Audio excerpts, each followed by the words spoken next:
30 seconds lang yung kay Miss Carly.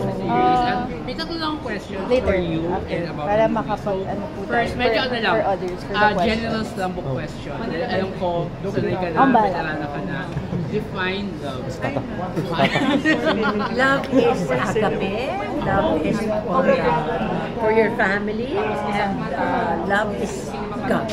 Wow, that's very, very inspiring. So, okay, next question is, what's your favorite trait about your character?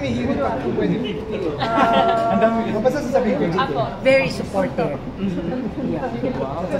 talagang magbabalik ko yung chemistry niyo dati.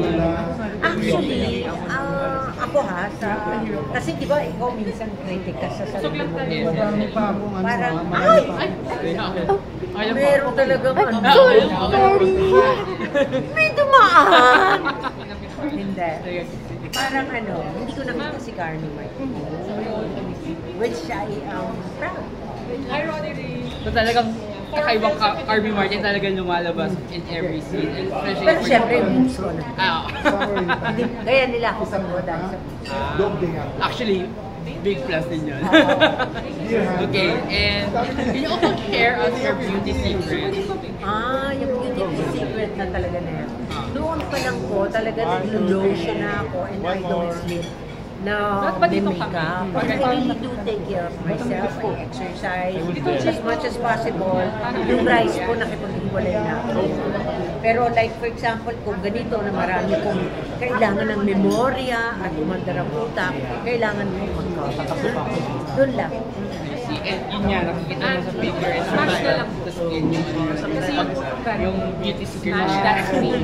Okay, and final question for parang series. So, can you share one favorite line na hindi nakaspoil? Nandun naman sa trailer. Godfather ko. Doon ako sila Gablag oh my gosh. Parang iconic yung ano na yun. Sige to, yan. Tuloy ako kay Carly. And can you please invite everyone to watch? Yes! Parang awa nyo na. Ito ay marami kong nag-react sa ganda naman talaga ng trailer ng Mudrasta. Gusto ko sana buhayin natin ulit ang pelikulang Pilipino. Magsilabas tayo, support niyo po para mabuhay naman at ma-inspire pa kami na gumawa ng maraming magagandang pelikula. At nakaka-proud naman talaga tayong gumawa dahil maganda.